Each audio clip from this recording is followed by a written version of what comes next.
Bonjour à tous, c'est Myriam, j'espère que vous allez bien. Bienvenue pour une toute nouvelle vidéo. Aujourd'hui, je partage avec vous un repas 100% marocain, du pain fait maison, très facile à réaliser, sans pétrissage, et un tagine avec un mélange de sucré salé, bien caramélisé, au poulet, avec des oignons, des raisins secs et du coin.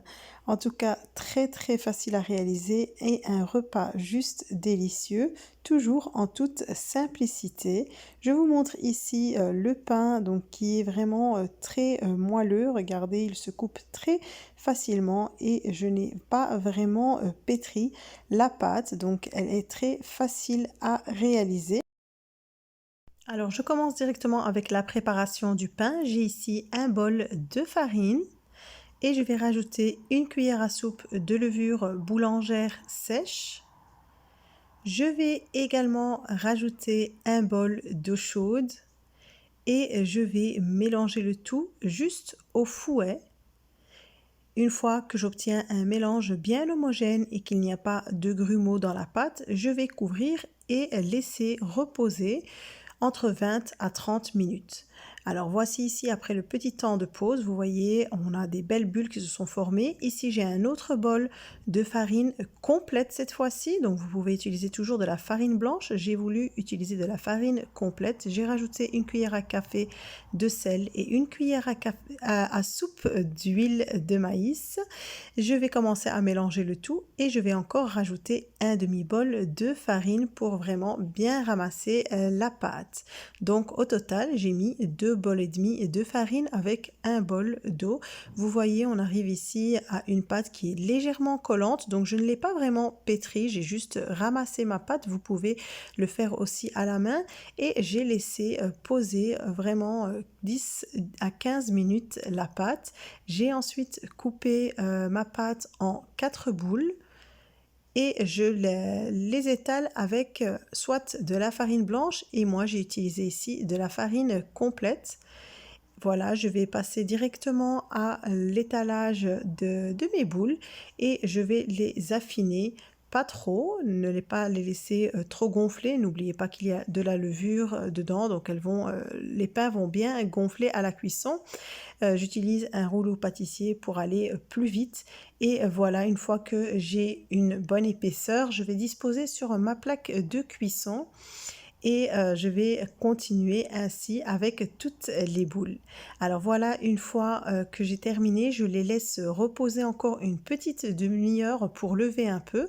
Je préchauffe mon four à 200 degrés et ici je vais les arroser avec un peu d'eau et je remets un peu de farine complète par-dessus pour avoir une belle croûte bien croustillante.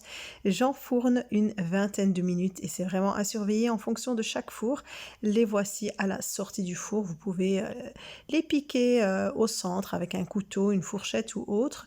Donc je ne les ai pas piqués tous. Donc avec cette quantité, comme vous voyez, j'ai eu 4 pains de taille moyenne et ils sont très tendres et très moelleux. Alors pour le tagine, vous voyez, j'utilise directement mon tagine en terre cuite, donc je vais cuire directement dedans. Et je vous montre ici la petite plaque en métal que l'on met sous les tagines en terre cuite pour éviter qu'ils ne cassent lors de la cuisson.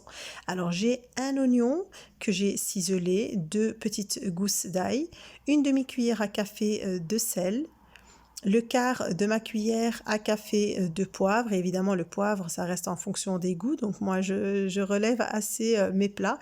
Une cuillère à soupe de gingembre et une demi-cuillère à café de curcuma. La pointe de ma cuillère à café de cannelle et quelques pistils de safran pur. Je vais mélanger le tout. Et vous avez vu au début, j'avais mis de l'huile d'olive. Ici, j'ai des pilons de poulet, évidemment, qui ont été bien lavés et que j'ai laissé s'égoutter et je vais mélanger le tout et allumer le feu, laisser sur feu très doux. Je vais laisser d'abord évidemment saisir la viande d'un côté. Ici j'ai mon coin que je vais peler et couper en quartiers. Je mets dans de l'eau salée et je vais laisser cuire. Et ici, une fois que ma viande a été saisie d'un côté, je la tourne dans l'autre sens et vais mettre vraiment le quart du verre d'eau, très peu d'eau, et la cuisson va va se faire sur feu très doux pour avoir quelque chose de très onctueux et de vraiment un bon tagine bien caramélisé. Donc une fois que la viande a été saisie de l'autre côté, je rajoute plus ou moins 2 cuillères à soupe de persil et de coriandre. Je couvre et je laisse cuire sur feu doux. Ici, j'ai 2 oignons que j'ai hachés très finement avec plus ou moins 2 cuillères à soupe de raisin sec et ça reste en fonction de vos goûts. J'ai mis le quart d'une cuillère à café de sel, une demi-cuillère à café de cannelle et une cuillère à soupe de sucre. Donc ici, on va caraméliser nos oignons qui seront sucrés. Donc ceux qui veulent que ce soit bien sucré vont mettre beaucoup plus de sucre. Donc je trouve qu'avec une cuillère à soupe, c'est suffisant et je mets directement mes oignons sur mon tagine qui est en pleine cuisson comme vous pouvez le voir. Voilà, maintenant je vais couvrir et je ne vais plus ouvrir mon tagine. Je vais laisser vraiment cuire sur petit feu et ici vous voyez c'est une petite technique quand vous avez un trop de sauce que ça risque de gicler. Il faut mettre une cuillère pour laisser une petite ouverture dans le tagine. Alors ici, une fois que mes coins ont cuit, je vais les égoutter. Je rajoute du sucre et de la cannelle et sur feu doux, je vais les laisser bien caraméliser et bien absorber le sucre et la cannelle et je laisse de côté. Donc dès que c'est cuit, c'est bien caramélisé, je coupe le feu évidemment. Voilà, après vers la fin de la cuisson ici, je prends un peu de sauce, j'arrose le centre. Donc de temps en temps, allez vérifier son tagine, mais évitez de trop ouvrir. Ici, voilà, mes coins sont bien caramélisés, mon tagine est prêt. Je laisse encore sur petit feu, je rajoute mes coins par-dessus le tagine et je vais couper le feu. Le tagine est prêt à être dégusté.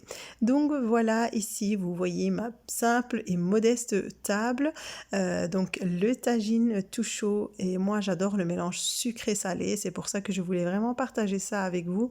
Il faut vraiment tester ces délicieux en bouche, vraiment des saveurs excellentes et avec un bon pain fait maison, il n'y a rien de mieux, vraiment un pain qui est facile à réaliser et qui est super tendre. En tout cas, j'espère que vous avez apprécié ma vidéo. Si c'est le cas, n'oubliez pas de la liker, de la partager sur vos réseaux sociaux, de me laisser un petit commentaire qui me fera super plaisir et je vous dis à très très vite pour une nouvelle vidéo.